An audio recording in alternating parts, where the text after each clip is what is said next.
Good morning, good morning. Hello, kagising ko lang yan. Ito nga, tatayo na ako para maghilamos. Kasi kakagising ko lang at meron akong si-serve sa simbahan. Ako ngayon ay busy. Magsiserve muna ako ngayon. At ako ay tumayo na para tingnan sa labas. Yung panahon namin ay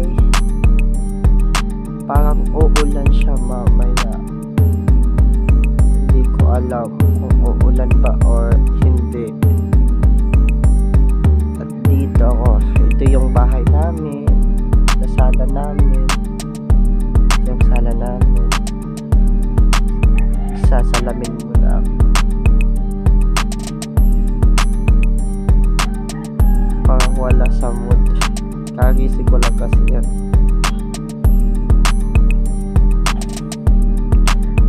Titingnan muna ako dun sa aming kusina.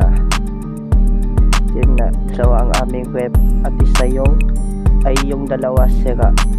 Ito yung lola ko nagluluto. Ito yung aming terrace or tinatambayan sa aming kilid ng bahay.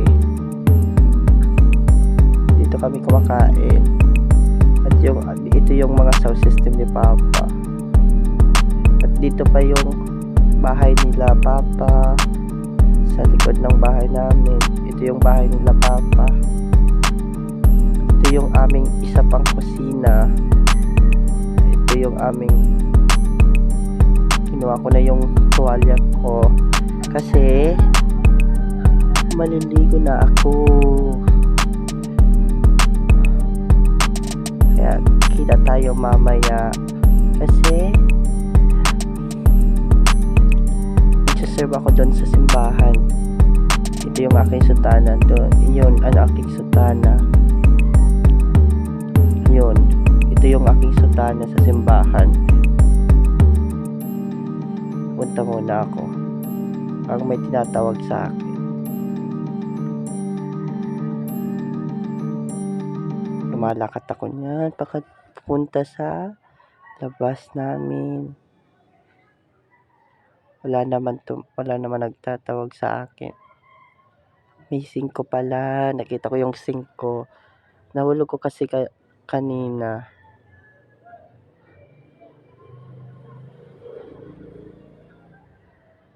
Kaya sabi ng lola ko, maliligo na daw ako para makapag-serve. Kaya ito, hindi makita yung mukha ko kasi madilim yung bahay namin. At ito nga, pupunta na ako kasi maliligo na ako. Kita tayo mamaya. Ito yung aming CR. CR namin na maliit lang. Mahirap talaga kami. Hindi kayo mayaman. Sabi nila mayaman daw kami. At ito nga, tapos na ako maligo. Magbibihis naman ako. Hindi ko pa alam kung nasaan yung aking damit para sa aking kasuotan sa pag-serve. Kaya pumunta muna ako sa salamin. May flash pala yung cellphone ko. Ito na. Parang uulan. Parang uulan ata, oh. Kaya makikita tayo mamaya sa simbahan. Kasi doon ako magsiserve sa simbahan. Mamaya kita tayo. At ito nga, mag-aayos na ako ng aking buhok sa aming salamin. Ang mahiwagang salamin. Ito na ako. Yung laban ng buhok ko, magpapagupit na ako ng aking buhok. At ito na nga po, naglalakad na ako papunta doon sa habal-habalan or sasakyan. Yung aking sasakyan papunta doon sa simbahan ng aking pagsaserbihan. Ito yung aming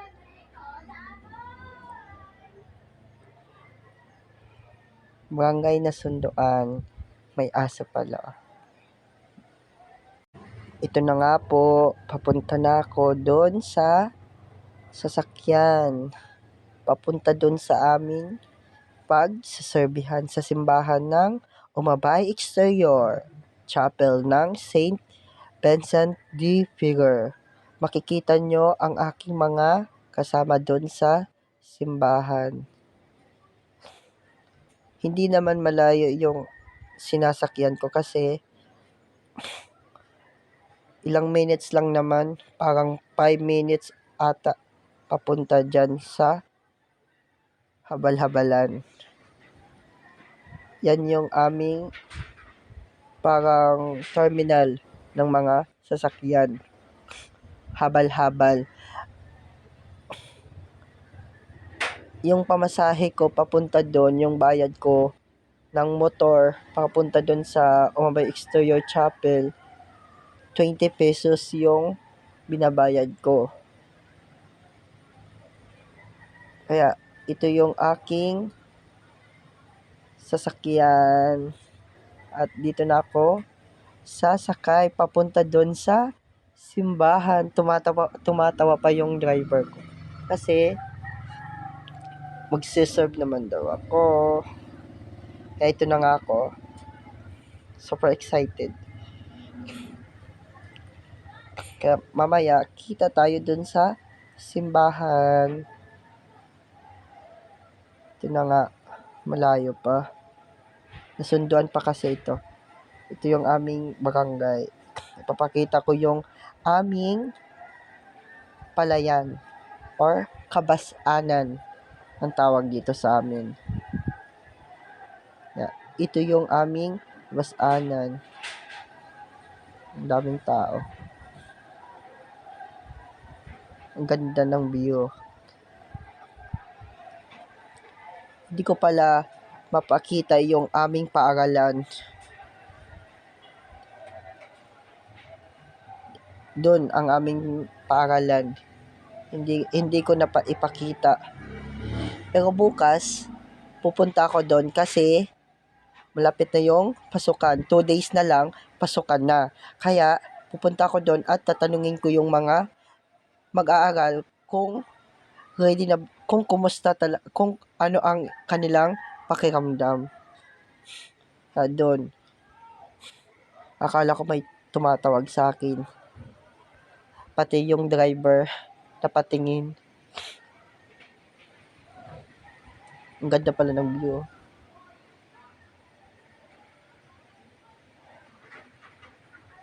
Makulit talaga itong driver. Akala ko ang kulit ng driver ko. Hindi napatingin sa dinadaanan. Ito na ako. Pawis na pawis talaga ako pagdating ko dun sa simbahan. Kasi, tumatawa ako niyan. Ito na nga, malapit na kami. Kasi, Umabay Exterior na. Malapit na tayo doon. Malapit na tayo sa highway. May kanta ba? May kanta yan. Highway run. Joke lang. Kala ko magtatawa kayo. Ito na, malapit na kami. Ang ganda talaga ng view dito sa aming lugar. Kung gusto niyo pumunta, may Chichay dito sa aming lugar. Chichay Resort na Sunduan, Masbate. Kaya dun, kung gusto niyo pumunta dito, magtanong lang kayo sa mga bahay-bahay kasi ituturo sa inyo kung saan ang Chichay Resort. Ang ganda talaga ng Chichay Resort. Kaya, punta na kayo. Malapit na ako sa highway, oh. Kaya, maghintay na lang kayo para may pakita ko sa inyo ang aming chapel. Kaya malapit na kami sa highway. Ito yung pinsan ko nandun. Malapit na ako kasi nandito na kami sa highway. Ito yung ang gasolinahan ng Omabay Exterior. Dito yung nagpapagasolina ang mga bus or motor at tricycle. Ang likot ng camera kasi lubak-lubak yung daanan ng highway. Hindi pa tapos kasi.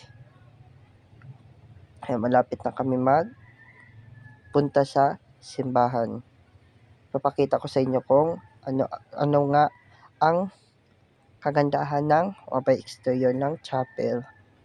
Kaya maghintay lang para sa pakita ko sa inyo kung ano nga ang pag-serve ko sa simbahan. Parang uulan. Kahit uulan, magse-serve pa din ako. Kasi hindi naman ako nagse-serve kung uulan. Kasi araw-araw talaga ako nagse-serve. Kaya gusto ko talaga mag-serve araw-araw, linggo. Minsan nagse-serve ako sa funeral mass, sa kasal, bunyag, at blessing. Ito na ang aming chapel ng Saint Vincent de Ferrer ng Omabay Exterior, Mobo, Masbate. Ito na ako. Boko. Wala akong ngipin. Pasensya na kayo guys. Hindi naman talaga ako mayaman. Ipapakita ko na sa inyo kung nandyan na yung mga kasama ko. Ipapakita ko sa inyo. Wait lang. Pakita ko sa inyo. May sinasabi kasi. May tinatanong sila sa akin.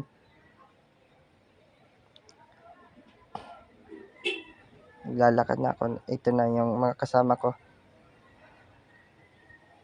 Ito yung mga kasama ko. Ito na. Tumatawa sila. Ito yung aming chapel. Ganda talaga ng chapel namin sa Omabay Exterior. Matagal na ako dito nagsiserve. Parang 5 years na ata. Ito yung si Laika, si Rochelle, si Ivy, si Josephine, si Iman, si Yomi, Mary Jane. Sila yung nauna kasi maglilid sila ng rosary. Hindi ko pinitsuran ko lang sila sa Ebanghelyo. Nagpipisto sila kung saan sila yung pipesto. At nagtuturo kami ikalawang pagbasa. Si Eileen at si Albino, sila yung nag-choribol and incense boat. Si Eileen, incense boat. Si Albino yung choribol. At sila yung mga nagkandel. Namali pa ata yung si Jonah.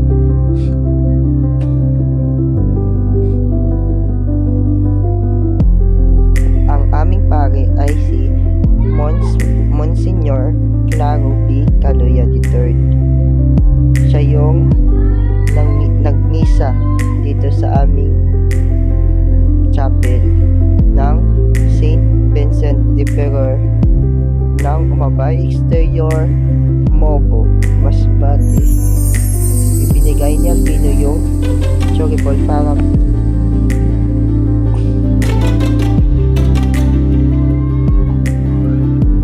tapos na yung Ebanghelyo. Kaya